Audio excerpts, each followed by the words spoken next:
It's Coach Kim here from Total Female Hockey. Today I'm going to show you guys 4 tests you can do to see if you're at an elite level for female hockey performance. Now I'm going to be doing these 4 tests at the Prospects Tournament this weekend. So what I want you guys to do is you're going to do them yourselves, you're going to write your scores down, okay? And then you're going to join me on the phone on Sunday night. I'm going to send you all the details, okay? You guys are going to come and listen in, see if you, I'm going to go through all the tests, go through the scores, tell you what an elite level performance is. But for right now, what I need you to do is get your raw scores. So you can do 4 different tests. We're going to do more at the Prospects Tournament, but these are the 4 you can do real simple.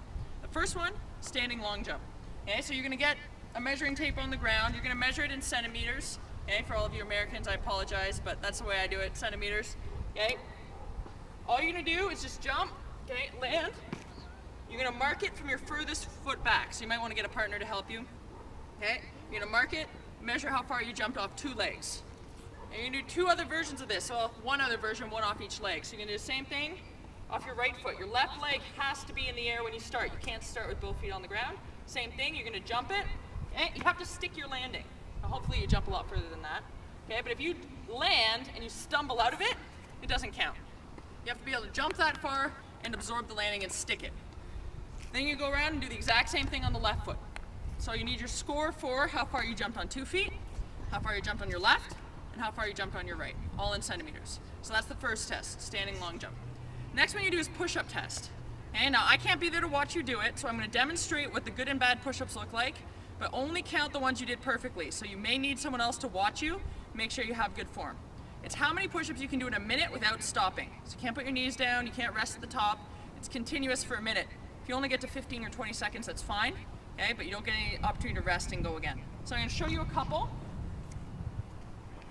Okay, your feet have to be together. You have to get down to 90 degrees with your elbows. So you have to get here for it to count. Okay, your nose doesn't have to touch the ground. Okay, that's totally fine. But if it starts to look like this with your head, okay, or your butt's way up in the air and you're doing this, they don't count. Okay, they've got to be perfect to 90 and back up, 90 and back up. You can go whatever pace you want, it doesn't really matter. Okay, as long as you're going continuously, I want you to write down how many you did within a minute. Okay, the next one you're going to do is an agility test. This one's really, really simple. I do one that's a lot more complicated, but for today we're going to do this one because it's really simple to do. So you're going to set up 3 cones. Okay, the far 2 are going to be 3 meters apart. Okay, so the math, this one's going to be 1.5 apart. What you're going to do is you're going to start, your inside foot is even with the cone, your outside foot is outside. You're going to do crossovers. So it's however many crossovers it takes to get to the other side and back. You have back and forth, 15 seconds total. Okay, what you're doing is you're counting how many times you get all the way to one end and back. So as I cross over, my foot has to get outside the cone. Okay, that counts as 1. I've gone from far cone to far cone. Okay, as I come back, that's 2. Okay, now I'm going to go as fast as I can. I've got to make sure my foot gets outside the cone. You're going for 15 seconds. The reason you have a cone in the middle is if you get past the middle, but you don't get all the way to the end, it counts as a half. And I'm not going to tell you how many you're supposed to do. All I'm going to tell you as a trick is make sure you're not doing little tiny crossovers. You really have to reach on each one. Make sure the foot breaks this line.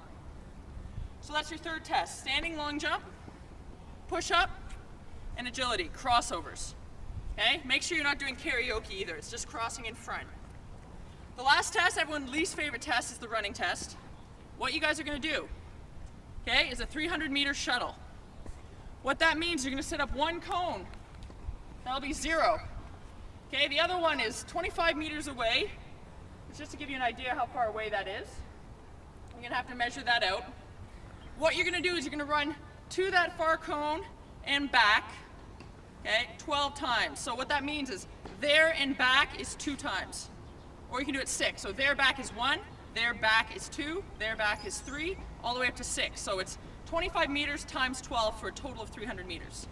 You can do that as fast as you can. Time it in seconds. Okay, I'm not going to tell you what a good score is, but you got to be going full out. After you do it, you get 2 minutes break. As soon as you finish, start your clock, 2 minutes break. Okay, after 2 minutes, on the dot, you go again. Okay, 25 meters times 12. Okay, write down your score. So you need your score for the first time you ran, okay, 2 minutes rest, and the second time you ran. How fast you went in seconds. Okay, so those are the 4 tests we're going to do. Okay, standing long jump, push up, agility, and the 25-meter run. Write your scores down, Okay, let me know what your results are, and we'll help you take your game to the next level.